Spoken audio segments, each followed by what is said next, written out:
Hi, everybody. Welcome back to another edition of VCTV. I'm your host, Kyle Ellicott. Today, we're going to be talking about impact investments and social responsibilities. What's the latest happening? What do you need to know? And we're joined by some outstanding members of the VCTV family to share their thoughts and insights as investors in these areas with you to keep you up to date. And a big thank you to the Latoken team and to Hasmic for making today's episode possible. Let's go ahead and jump right into today's introductions. Keith, a short intro and background. Welcome back. Hey, thanks very much, Kyle. Good to be back.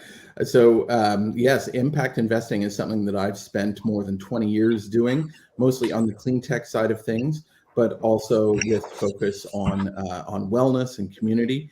After 20 years in venture capital, I formed a new firm called UpperStage Capital. We are doing buyout of impact companies, and we're applying an ESG framework to assess those companies and to see ways that we can improve them. Before that, I was with Mitsubishi Corporation and BASF. Awesome. Thank you very much, Keith. Jason, welcome back. Short intro and background for everybody. Happy to be here. Thank you, Kyle and Latoken. My name is Jason Jacobsohn, managing partner of Propellant Ventures. Before starting Propellant Ventures, I was focused, still am, on working with entrepreneurs and investors in the Midwest region of the U.S., primarily the Chicago area. Recently launched Propellant Ventures, which is a seed stage fund that focuses on investing in B2B industries throughout the Midwest. We come in earlier than most VCs. We'll come in at the early seed and pre-seed level. Also, I run the Founder Institute chapter in Chicago. We support founders and help them launch tech and tech-enabled businesses. Do a variety of other things, but I'll stop there. No worries. Can't wait to hear more about that. Tolga, welcome. Last but not least, a little intro and background for everybody. Thank you, Kyle, and good to see you after a while. Actually, this is my first episode, so I'm excited to be back. My name is Tolga. I have 17 years of experience in digital technologies, management, product development, marketing. I worked for companies like Electronic Arts, Spinmaster, and then I started my own company called Thunderbolt. Under the umbrella of my company, I built multiple different ventures, raised close to $8.5 million, and eventually I sold my company to an investment company based in Canada called New Wave Holdings, and I was the CEO of that investment company right before the pandemic. That company became actually public, and as soon as the pandemic happened, I had to change the course, and I joined Loop EV Charging Network as the company's VP of Product Design and Development, Product Design and Marketing. And right now, Loop is one of the fastest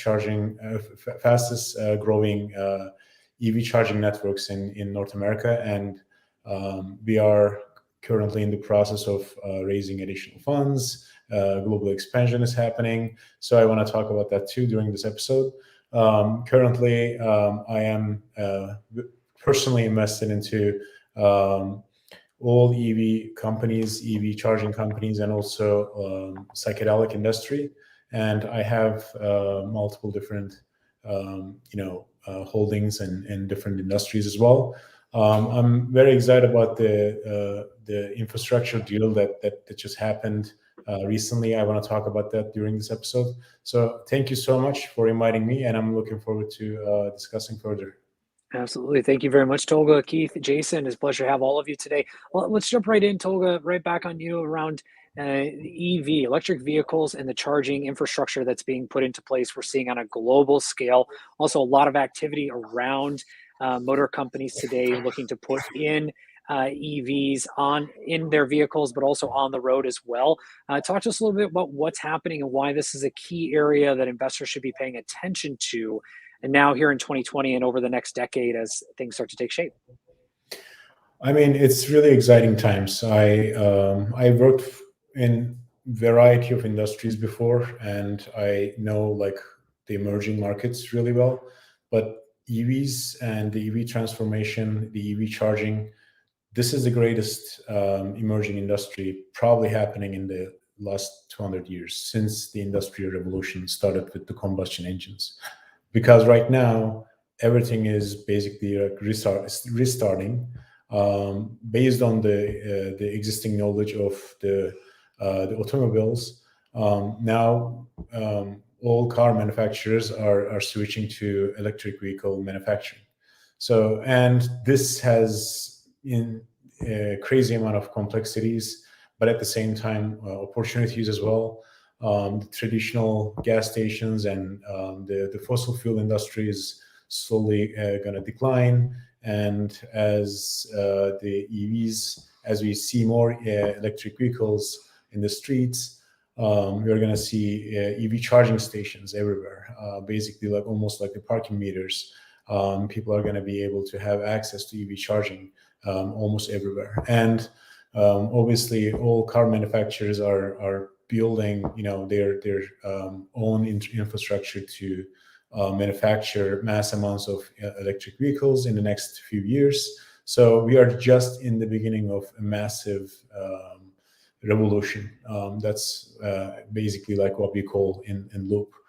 I mean, I think, I can tell you more, but I think it's good to hear about other people's opinions too. So I'm going to leave it to you. Yeah, Keith, any thoughts to add onto that of what you're seeing or what you may be thinking about when it comes to electric vehicles and the massive amounts of infrastructure that's being put in place globally? Yeah, I mean, I'm very excited about this as a clean tech guy, the ability to impact the environment here and to displace a very dirty and messy on top of that industry with something that is well thought out from the beginning. And it's going to make mistakes too, but it's going to be cleaner. And it's going to be more sustainable, and the impact on the environment will be much less. That's very exciting for me. I do think it's important that people pay attention to where they get their electricity from for their vehicles, and in putting in this infrastructure that we are mindful of drawing the electricity from sustainable sources. This is a concern for me in some geographies more so than in North America. In North America, of course, we do have the ability to draw on cheap solar and wind electricity, and in some areas hydroelectric. Certainly here in Western Canada, it's where we get 99% of our electricity from. So that's very sustainable. But in other geographies, those types of resources are less plentiful. And I am concerned about putting in infrastructure that is still dependent on burning fossil fuels. It does have the advantage of concentrating all of the pollutants into one area, which is a little bit easier to scrub and to deal with. But I would like to see us leapfrog into the future of sustainable transport. So talk to us, Keith, for a moment on sustainable transport. I mean, you've been investing in sustainability and energy for quite some time. Take us into that next direction. What are you looking at futuristic wise that you're making investments or looking at as upcoming trends around sustainable technology and also energy in general? Yeah, in this specific area, my most exciting investment that I've made is in ESS, which is a company out of Portland, Oregon. ESS stands for Energy Storage Systems, very generic name that describes what they do. But they went public on the NYSE last month, and they've gone from, we paid a low, 7 digits kind of pre-money valuation when we led the Series A, and they now have a market cap of over $2 billion. And that's really a representation of the safety, stability, and low cost of the solution that they provide to providing grid storage for these intermittent sources. That can go a long way towards providing the base power supply needed for these vehicles, especially when they're mostly charging at night, right? If you're charging in your garage, unless your electricity provider has a good storage solution, they're not using solar power to charge a car. They're using whatever they can get at that time. ESS allows for solar to be used as a baseline power supply, even in the middle of the night. And that, for me, is very exciting for the future of the electrical vehicle infrastructure. Thank you. Jason, anything to add on to that? Yeah, I don't spend too much time in the infrastructure. I have seen a lot of different things over the years around, some of the things that have been discussed already. But I do believe electric vehicles definitely are going to continue to grow, and I see more and more of those cars on the roads. And so building the infrastructure around that is really going to enhance all that. So yeah, I just think there's a lot of investment opportunities in that space right now, and that could be micro mobility as well. There's just a lot of different areas that people are getting excited about. Yeah, and Jason, coming back to you, micro mobility, fintech plays a big role in this. A lot of the areas that you are investing in around impact in general play a role into that part of the economy. Talk to us a little bit about what you're seeing as an investor, what might be getting you excited around some of these new areas that investors should be knowing about. Well, one that I will, and this is not a new area, but education or ed tech is really having a growth over the last year, a lot more exit opportunities for investors, a lot more money just in general going into the space.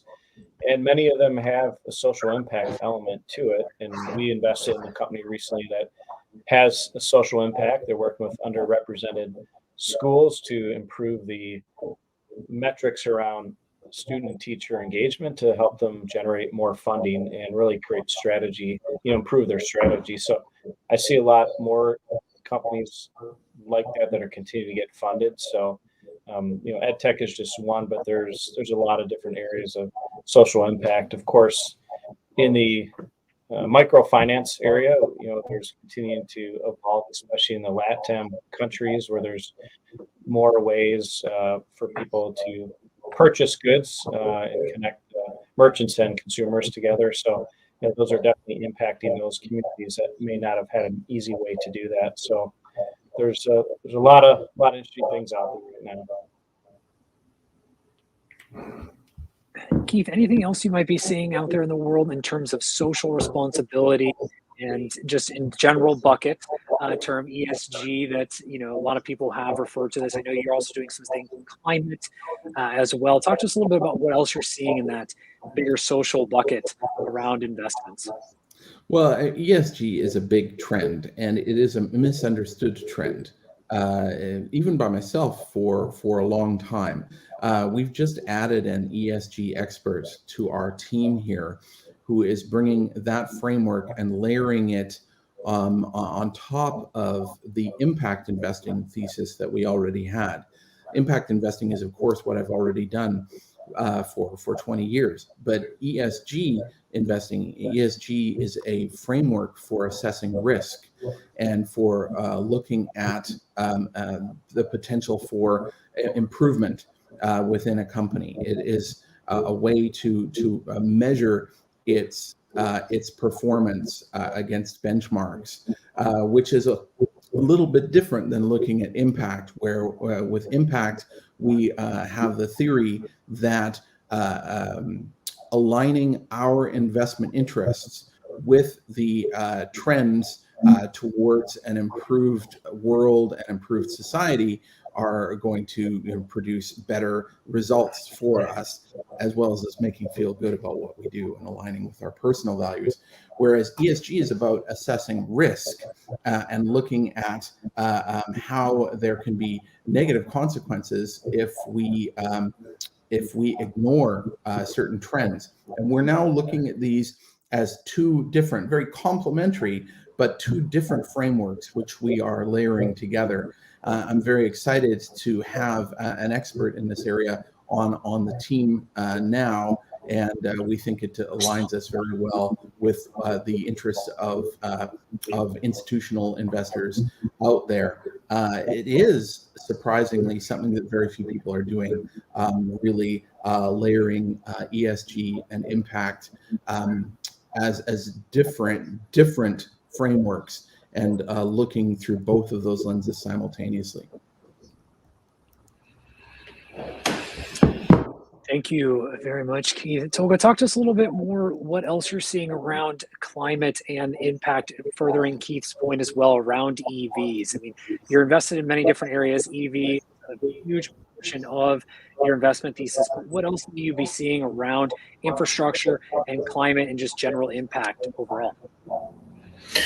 I mean, governments are obviously taking necessary steps for like creating fundings and all kinds of support to make the infrastructures, being less dependent on fossil fuels.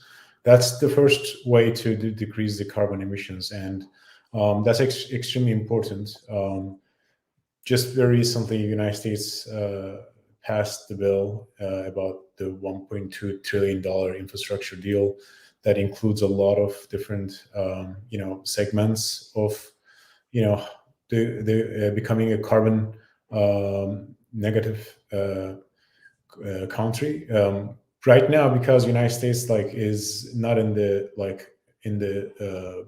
process of becoming actually a country that is supporting the infrastructure, the climate change in the past few years. And right now, things are changing. Obviously, there's so many new happenings. And right now, the climate activists are obviously pushing this to become more recognized, and the governments are changing the laws to support the green energy movement. These are what's happening in that level. But I mean, I wanted to talk about how to become a climate positive country or climate positive companies. I think it starts with private entities as well. Like all companies need to really focus on becoming climate. I call this actually climate positive, not carbon positive, because that's not really the right term. But I think it starts with private sector too, because governments can do only a certain amount, but they should just, obviously, there's so many incentives and tax rebates. These are really supporting the revolution as well. But the most important thing is, I think, individual level from, each person. We all need to, really become more sustainable and focus on the individual sustainability. I think it starts from everybody. I live a very sustainable life. I drive an electric car. I have very limited amount of I guess waste, and these are very important. But a lot of companies, a lot of people, they don't really care. A lot of the consumerism is really crazy, and that's why in the beginning of the conversation I was talking about United States is a very big consumerist country, and this is actually these things needs to change. A lot of things has to change in the next 10, 15 years, and hopefully it's going to happen. So the world is not going to become a place that cannot, be our habitat anymore. So yeah, these are my thoughts. And where can an investor, go ahead, Keith. Oh, I saw you on mute. I thought you might have an additional comment there, but Tolga, where can investor, advice that you have, where can they begin starting to lay the foundations of their investment portfolio in these areas as well? I'm personally invested into multiple electric vehicles stocks. I invested into EV charging, public EV charging companies. There are multiple really great players, and we, as Loop, we actually work with one of them. We work with Tritium, and Tritium is going to become a public company very soon through a SPAC. And there's so many if you follow which private company is going to become public in the next 3 to 5 years, there are so many I think there's so many interesting deals that can give 2x, 3x returns to investors. And yeah, I think many companies that are working towards sustainable energy, clean energy, and but at the same time, they need to be, of course, like profitable, and they need to be, doing something really, their mission has to really make sense. So people invest into them, and they basically make their investors also wealthy as this incredible shift is happening, because there's so much money right now. There's so much money that is basically just being created in order to support this transition, because this is a massive transition. And during this phase, there are going to be so many like small companies becoming large very quickly, and there are going to be so many big deals. It's already happening, but this is, I think, just the beginning, and there's so many good deals that they can really catch. Yeah. And Jason, to you, a similar question around education, an area that you focus on very heavily. When it comes to impact, where can investors begin investing, and what advice would you have for those out there looking to get into the space for the first time?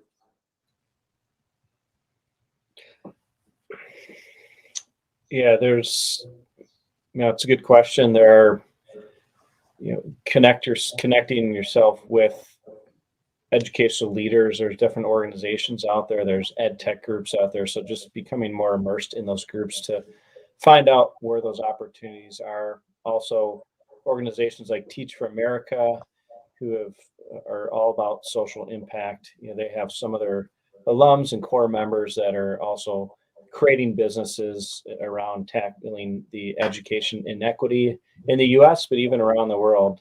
There's a world group as well that's tied to that.